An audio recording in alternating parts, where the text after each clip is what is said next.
Hi everyone. आज की जो वीडियो है वो खासकर न्यू कार बायर्स के बारे में है। तो मैं आपको कुछ ऐसे टिप्स देने वाला हूँ जो कि इमीडिएटली आपको नई गाड़ी लेते ही करवा लेनी चाहिए। क्योंकि नई गाड़ी लेते वक्त लोग ये तो पता लगा लेते हैं कौन सी खरीदनी है, लेकिन कैसे उसका ख्याल रखना है, कैसे उसको मेंटेन करना है, उन चीजों के बारे में मैं आपको बताता हूँ। नंबर 1, आपको अंडर बॉडी कोटिंग करा लेनी चाहिए। अभी क्या है कि इमीडिएटली करवाने की कोई जरूरत नहीं है। आज गाड़ी खरीदी, आज ही करवा लिया, नहीं, जरूरी नहीं है।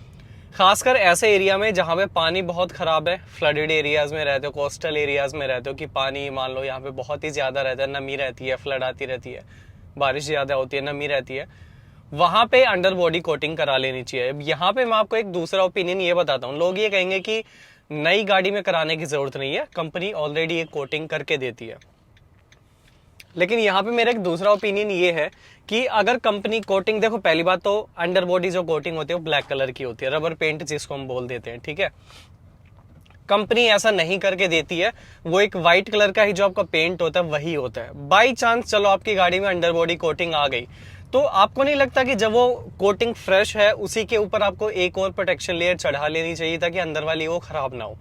आप लोग क्या करते हो, 2 साल तक उस कोटिंग को चलाते हो जो कंपनी जैसी भी करके देती है, फिर आप करते हो कि चलो अब अंडर बॉडी कोटिंग कराते हो, और जब आप कराते हो उस वक्त तक गाड़ी की जो ओरिजिनल कोटिंग है वो खराब हो चुकी होती है, रस्ट लगना शुरू हो चुका होता है। ये चीज तो आप मानोगे, ठीक है। तो क्यों ना पहले ही करा लिया जाए, ताकि एक लेयर तो कंपनी ने करके दी है, एक लेयर आप उस पर चढ़वा लो। ये गलती मैंने कर रखी है, मैंने अभी तक अंडर बॉडी कोटिंग नहीं कराई, क्योंकि ब्रेजा की अंडर बॉडी लगभग ऐसी है कि पूरी कवर्ड है। व्हील आर्च जो है अंदर से सारे कवर्ड है, प्लास्टिक से, ब्लैंकेट से सारे कवर्ड है, अंडर बॉडी में प्लास्टिक पैनल सारे लगे हुए हैं, लेकिन नमी तो कहीं भी पहुंच जाती है, उसको पैनल की जरूरत नहीं है। तो शायद अभी मैं कराऊंगा 2024 के मानसून से पहले पहले मैं करवा लूंगा। तो yes, you should go for under body coating. आपको नहीं लगता जब आप नया फोन लेकर आते हो तो तुरंत उस पर टेम्पर्ड चढ़वा देते हो, या उस पर स्क्रैचेस आने का वेट करते हो कि एक बार स्क्रैच आ जाए फिर चढ़वा लेंगे, अभी तो फोन फ्रेश है बिल्कुल ही, एक भी स्क्रैच नहीं है तो चलो रुक के करवा लेंगे, नहीं होता ना। तो वैसे ही अंडर बॉडी कोटिंग करा लेनी चाहिए। 2 से 3 हजार रुपए के बीच पड़ती है और इसका नो डाउट फायदा है अगर नमी वाले एरिया में रहते हो।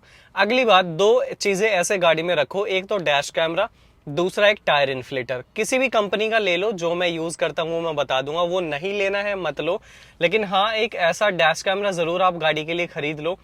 कल को कोई आपकी गलती नहीं होती, एविडेंस निकाल के प्रूव कर दो। कहीं पे घूमने जाते हो तो एविडेंस निकालना रहता है क्लिप का, क्योंकि वो 24 आवर्स रनिंग में रहता है। अगर गाड़ी चल रही है तो आपके पास क्लिप्स रहेंगे, उनको आप यूज करो, सोशल मीडिया पे डालो, व्यूज बटोरो, कुछ भी करो। तो एक डैश कैमरा, उससे सबसे ज्यादा यूज हालांकि ये रहता है, कभी कोई एक्सीडेंट होता है, आपकी गाड़ी ठुक गई, आपका कोई दोस्त नहीं है, तो उसको निकाल के इंश्योरेंस कंपनी को दो, पुलिस को दिखाओ, बच के निकल जाओ, ठीक है। टायर इन्फ्लेटर ये है कि अगर टायर पंक्चर हो गया है, फैमिली साथ में है, रात बिरात का टाइम है, आप परेशान हो, आप टायर कैसे चेंज करोगे, तो इन्फ्लेटर रखो। नहीं पंक्चर वैसे तो आना चाहिए, नहीं आ रहा है तो अपना हवा भर के वहां से निकलो।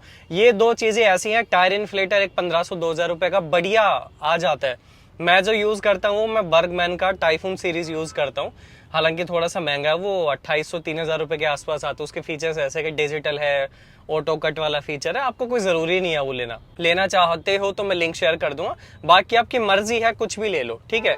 और जो डैश कैमरा, ऑल्दो मैंने काफी सारी कंपनीज के प्रमोशन ऐसे करे हुए हैं, लेकिन मैं पर्सनली जो यूज करता हूँ 70 माई का यूज करता हूँ। गाड़ी लगभग 3.25 साल टच कर चुकी है और 3-3.5 साल से मैं 70 माई का ही यूज कर रहा हूँ। बहुत तगड़ा रिस्पॉन्स है इसका। सिंगल चैनल भी आता है बिना स्क्रीन वाला, 3.5-4 का आता है शायद, और डुअल चैनल जिसमें 2 कैमरा है वो 11,000 का। आपकी मर्जी है कौन सा लेना है। अगला ये रहेगा कि पीपीएफ अगर करा सकते हो, अगर आपकी पॉकेट आपको अलाउ करती है, सिर्फ आपके ऊपर है, मैं फोर्स नहीं कर रहा हूँ। अगर आपकी पॉकेट अलाउ करती है तो पीपीएफ गाड़ी पे करवा लो। अब कोई मान लो 5 लाख की गाड़ी ला रहा है, वो ये सोचे उस पे 60-70 हजार की पीपीएफ नहीं करवाएंगे, तो वो आपका पर्सनल ओपिनियन है। मेरा ये रहता है, अगर गाड़ी का पेंट बचाना है तो पीपीएफ करवा लेनी चाहिए, खासकर अगर गाड़ी डार्क कलर में है।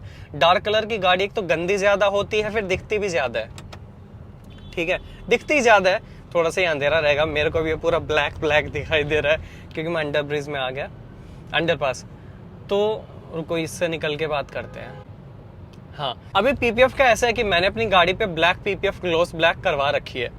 इलीगल है, नहीं करवानी चाहिए, मतलब आप कराओ ब्लैक पीपीएफ, लेकिन ब्लैक गाड़ी पे। कहने का ये मतलब गाड़ी का कलर चेंज मत कराओ, वो इलीगल है, आपको बहुत सारे लीगल कॉम्प्लिकेशंस आ सकती है, तो वो मत कराओ। पीपीएफ करवा लो, ट्रांसपेरेंट वाली करवा लो, पीपीएफ करवा लो। पेंट बचता है तो साफ बहुत जल्दी होती है। गाड़ी का paint over the time rough होने लगता है तो क्लीनिंग में थोड़ी सी दिक्कत आती है। पीपीएफ है तो एकदम स्मूथ सरफेस है, आपको भी ज्यादा झंझट नहीं होता है। ठीक है, तो पीपीएफ करा सकते हो। ये टोटली आपकी जेब के ऊपर है कि आपको करवाना है कि नहीं करवाना है। मैं इस पे ज्यादा दबाव नहीं डाल सकता, बट यस मैंने कराई है। थोड़े बहुत टाइम के बाद उतार दूंगा क्योंकि इलीगल है, जैसे मैं बता रहा हूँ। लेकिन अगर ट्रांसपेरेंट होती और मेरे को तब अगर पता होता, जब मैंने गाड़ी ली थी 2020 में, तो तब शायद मैं करा लेता।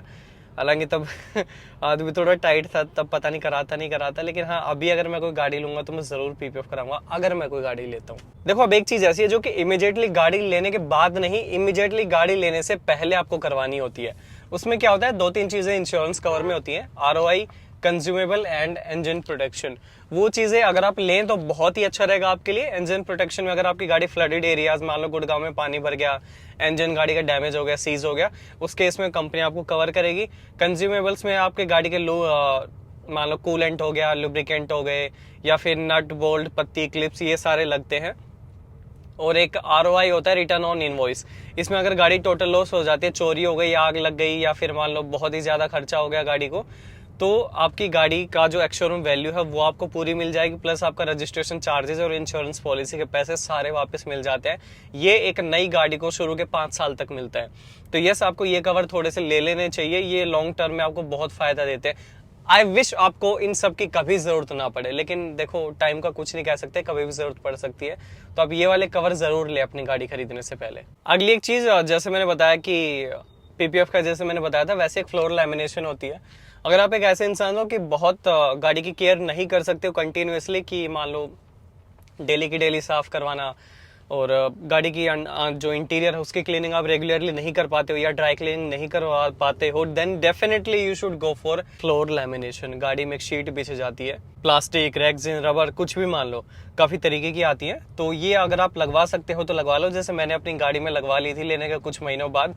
इसका फायदा ये रहता है कि अगर गाड़ी में कल को कुछ लिक्विड गिरता है, धूल मिट्टी रहती है, तो गाड़ी का जो ओरिजिनल ब्लैंकेट होता है वो बच जाता है, क्योंकि उसकी धूल मिट्टी अगर एक बार वहां पे सेटल हुई तो ड्राई क्लीनिंग के बगैर नहीं जाएगी। खर्चा भी होते रहता है लगातार, और स्मेल भी क्रिएट करता है। इसके बारे में अगर आपका एक डाउट ये है कि इससे रस्ट लगता है गाड़ी के नीचे, गाड़ी की हवा नहीं निकल पाती, कभी नमी रह गई तो जंग लग जाएगा, आप एक चीज देखो, अगर गाड़ी का जो ओरिजिनल ब्लैंकेट है वो भी तो एक शील्ड है उस फ्लोर के ऊपर, नमी तो वो भी क्रिएट कर देगा। अगर कुछ गिर गया, मान लो कल को कुछ पानी गिर गया, आपने साफ नहीं किया, मैट बिछा दिया उसी के ऊपर अपना फ्लोर मैट, और चलते गए, तो नमी तो वो भी रोकेगा। तो नमी नहीं करता है अगर आप प्रॉपर केयर करते हो। ठीक है, पानी गिरा, ऊपर से ही मैट जो है वाटरप्रूफ रहता है, पानी नीचे जाता ही नहीं है। रेस्ट डिपेंड्स कि आपने किस क्वालिटी का जो है रेक्सिन वहां पे खरीदा है। तो मेरी में तो नहीं गिरता और बहुत तगड़ी फिटिंग आई है। हालांकि फ्लोर लैमिनेशन का एक नुकसान छोटा सा ये रहता है, जो फ्लोर मैट लगाते हैं उनकी फिटिंग कई बार ठीक से नहीं आती। अभी जैसे मेरी इस गाड़ी में फिटिंग बहुत अच्छी है, लेकिन हमारी जो दूसरी ब्रेजा है उसकी फिटिंग अच्छी नहीं है। उसमें फ्लोर मैट इधर उधर स्लाइड करते रहेंगे, मान लो मूव करते रहेंगे अपनी जगह से, तो वो एक है छोटा सा। तो आप फ्लोर लैमिनेशन जरूर करानी चाहिए, 1,500-2 हजार रुपए के बीच हो जाती है। अब मुझसे काफी लोग पूछते हैं यार बॉडी कवर कौन सा लें। मैं आपको एक ही रिकमेंड करूंगा, कंपनी का खरीद लो, जिस भी कंपनी की गाड़ी खरीद रहे हो। मानता हूँ क्वालिटी थोड़ी कमजोर आती है, 1-1.5 साल मुश्किल से निकालेगा। बारिश के सीजन के बाद खासकर इसके फटने के चांसेस ज्यादा रहते हैं, क्योंकि पानी की वजह से कमजोर हो जाता है। थोड़ा सा भी खींचोगे तो फट जाएगा। ये जो सिल्वर कलर के अपने थोड़े ग्रे कलर टाइप के जो आते हैं, ये जल्दी इनके फटने के चांसेस होते हैं। लेकिन सही बात बताऊं, गाड़ी के लिए सबसे अच्छे भी यही रहते हैं। रीजन ये है, एक तो बहुत हल्के होते हैं, एक बंदा आराम से इनको गाड़ी पे कवर कर सकता है, हैंडल कर पाएगा। दूसरा, मटेरियल इतना सॉफ्ट रहता है, हल्का रहता है कि आपकी गाड़ी के जो कॉर्नर्स है, एजेस हैं, उन पे स्क्रैचेस नहीं आते। मैंने आफ्टर मार्केट एक यूज कर रखा था, 1,000 रुपए 1,300 रुपए का था, वाटर प्रूफ, बहुत हैवी, एक बंदा लगा ही नहीं सकता उसको गाड़ी के ऊपर। और गाड़ी के स्पॉइलर के कॉर्नर हो गए, लाइट्स, फेंडर, इन पे बहुत स्क्रैचेस, डोर हैंडल पे स्क्रैचेस बहुत ही मारता था। तो अपना कंपनी का ही रखो भाई, 1-1.5 साल में। अब देखो 1,000-1,200 रुपए का कवर है, फिर से चेंज कर लेना यार, क्या हो गया। ठीक है, तो कवर तो आपको सिर्फ यही यूज करना चाहिए। अगली एक और छोटी सी इन्वेस्टमेंट होती है, घर में एक बच्चा आता है तो उसके लिए जॉनसन एंड जॉनसन के वो सारे आप किट लेकर आते हो, रिश्तेदार भी देते हैं कि ये वाला शैम्पू यूज करना, ये वाली साबुन, या फिर इसके कपड़े ये वाले यूज करो, बॉडी लोशन। वैसे जब हम एक गाड़ी लेकर आते हैं उसी हिसाब से आपको उसको केयर करना पड़ता है उसकी। अगर आप उसके लिए पुराने कपड़े यूज कर रहे हो तो मत करो, क्योंकि उसी को आप बाहर यूज करोगे, अंदर यूज करोगे, डैशबोर्ड में भी यूज कर रहे हो, छत पे भी, फिर उसका फेंडर भी उसी से साफ कर रहे हो अंदर से, कोई मतलब नहीं है। माइक्रोफाइबर ले लो, गाड़ी का शैम्पू ले लो, 3M का मैं यूज करता हूँ। तो ये सब यूज अगर चीज आप अपनी गाड़ी के लिए करते हो तो गाड़ी की लाइफ अल्टीमेटली बढ़ जाती है। हालांकि PPF अगर यूज है मान लो कर रखी है गाड़ी पे, तो इन चीजों की ज्यादा टेंशन लेने की जरूरत नहीं है। फिर थोड़ा सा आप इन चीजों को मान लो इतना ध्यान ना भी दोगे तो चलेगा। PPF अगर नहीं है तो आपको जरूर शैम्पू, माइक्रोफाइबर, पॉलिश वगैरह ये यूज करनी चाहिए अपनी गाड़ी के लिए। वही एक और चीज इंश्योरेंस की तरह कि गाड़ी के लिए एक्सटेंडेड वारंटी ले या ना ले, मैं आपको बता देता हूँ। एक्सटेंडेड वारंटी लेने का ये फायदा, कल को गाड़ी में कुछ भी डैमेज आता है, engine, suspension, steering, gear box या कोई मेजर आपका सपोज ECU सेंसर, इनमें अगर कुछ गड़बड़ है, rest depends company to company की क्या क्या कवरेज दे रहा है। आमतौर पे या मेनली इन 4 चीजों को ही आपकी एक्सटेंडेड वारंटी कवर करती है। अगर आपकी कंपनी भाई बहुत रिलायबल है, मारुति की है, hyundai की है, तो आप अगर एक्सटेंडेड वारंटी नहीं लेंगे तो भी एक बार को चल सकते हैं। टाटा महिंद्रा का आई एम नॉट श्योर कि कैसे क्या सर्विस है। मैंने एक्सटेंडेड वारंटी ली थी, मेरे को अभी तक कोई फायदा नहीं मिला है। मतलब मेरी गाड़ी में टचवुड कुछ भी खराब है, ऐसा नहीं हुआ है कि मेरे को वारंटी क्लेम करनी पड़े। एक ये फायदा है कि रिलायबल कंपनी का अगर आप कोई भी प्रोडक्ट गाड़ी लेते हो तो ये आपको सुकून रहता है। एक्सटेंडेड वारंटी का अगेन एक नुकसान ये रहता है कि जब तक एक्सटेंडेड वारंटी है आपको सारी सर्विसेज अंदर ही करानी पड़ेंगी गाड़ी की। तो ओवर द टाइम आप एक्सटेंडेड वारंटी लेते हो 15-20 हजार की, फिर हर सर्विस पे 1,500-2 हजार रुपए के लेबर चार्जेस देते रहते हो, तो वो काफी टाइम तक महंगा पड़ जाता है। तो मैं आपको एक्सटेंडेड वारंटी तभी मान लो सजेस्ट करूंगा अगर आपको ऐसा लगता है कि ये गाड़ी में फॉल्ट आ सकता है, कल को जाके खराब हो सकती है, या बहुत खराब चलाते हो, तो वारंटी ले लो। अदरवाइज कोई फायदा नहीं है। एक आधा पार्ट अगर कल को चेंज होता भी है तो आप अपने जेब से रिपेयर करा सकते हो। एक और चीज ये है, देखो यार तुम घर में ले तो आए, अब वो कहते हैं ना कि गाड़ी, घोड़ा, हाथी खरीद कोई भी लेता है, पालना मुश्किल है। वैसे ही इन चीजों को सीखो, गाड़ी को रखना कैसे है। आप ले तो आए पड़ोसी की देखा देखी में, रिश्तेदार में कि उसने ले ली तो चलो ना हम भी लेते हैं, हम ऐसे जाते हैं बाइक पे, पब्लिक ट्रांसपोर्ट में तो हम भी लेते हैं। ठीक है, ले लिया, लेकिन उसकी केयर करोगे, अल्टीमेटली आपकी जेब पे खर्चा फटका नहीं पड़ेगा आपको, और वो लंबे टाइम तक चलेगी, आपको गाड़ी जल्दी चेंज नहीं करनी पड़ेगी। तो एक तो गाड़ी की इंजन बे की वॉशिंग कभी मत कराओ, खासकर बाहर के जो सर्विस स्टेशन होते हैं, वॉशिंग बे होती है, इन पे बाहर वॉश मत कराओ। क्योंकि अगर गाड़ी का कुछ भी सेंसर बिगड़ा, कोई भी इलेक्ट्रॉनिक आइटम में अगर ज्यादा पानी चला गया, ये हाथ खड़े कर देंगे 200 रुपए लेके कि देखो हम कुछ नहीं कर सकते, आपने ही कहा था धो दो। अगर करवा रहे हो तो अपने ऑथराइज सर्विस सेंटर में करो, अगर कुछ बिगड़ता है तो वो इसके लिए रिस्पॉन्सिबल रहेंगे। Still I do not recommend कि आप इंजन बे की वॉशिंग, डीप डिटेलिंग कहीं पे अगर सर्विस, मान लो कोई ऐसे स्टोर है जो करते हैं ढंग से, तरीके से, तो करवा लो। अदरवाइज साफ कपड़े से थोड़ा थोड़ा पानी छिड़क के स्प्रे से कपड़े से कर लो। हाई प्रेशर वॉश मत कराना कभी भी, हाई प्रेशर वॉश के मैं अगेंस्ट हूँ इंजन वे में। ठीक है, तो इसको बस थोड़ा सा अवॉइड करना। और टायर चेंज करना सीख लो। टायर चेंज करना सीखना बहुत ही ज्यादा जरूरी है।